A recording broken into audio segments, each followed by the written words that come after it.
Alors, bientôt des centaines de bornes de recharge ultra rapide sur les autoroutes de France. Tiens donc.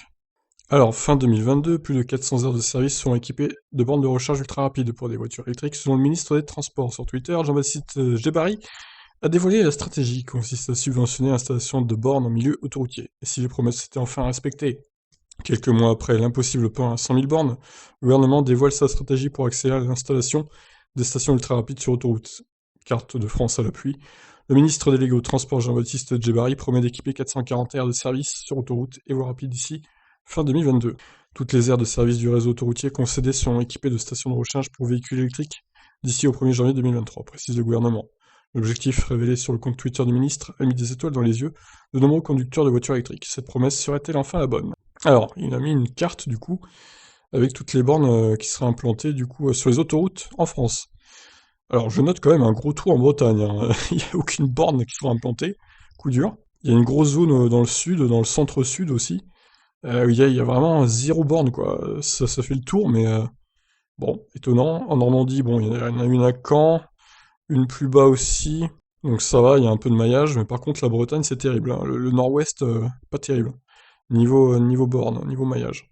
Par contre, le sud-est, il y a que ça, hein, des bornes, waouh. Et évidemment, la région parisienne aussi. Bon, après, voilà, il y a déjà des bornes. C'est pas comme s'il y avait zéro borne non plus en France, mais bon.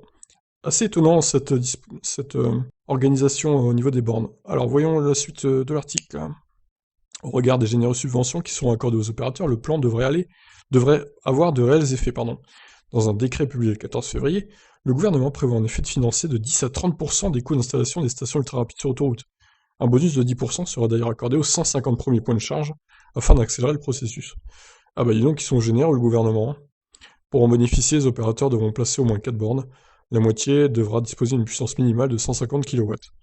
Ça c'est bien. L'aide est d'autant plus intéressante qu'elle peut être cumulée avec la prise en charge à hauteur de 75% des coûts du raccordement du réseau.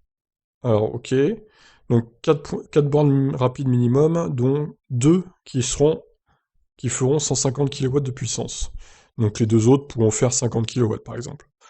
C'est pas terrible 50 kW, mais bon, c'est toujours bon à prendre.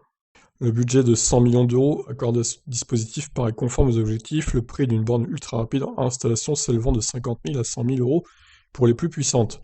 Les opérateurs peuvent déposer un dossier dès aujourd'hui et jusqu'au 30 juin. Si la carte publiée par le gouvernement ne dévoile que les aires du réseau autoroutier concédé, celles-ci sur les voies rapides et autoroutes gratuites sont également concernées. Le plan devrait permettre à la France de rattraper son retard en la matière. Les grands axes de nos voisins nord-européens étant actuellement bien mieux équipés en stations de recharge ultra rapide. Eh ben écoutez, moi ça je trouve que c'est une bonne nouvelle, ma foi. Ça devrait bien booster quand même le nombre de bornes sur les réseaux autoroutiers.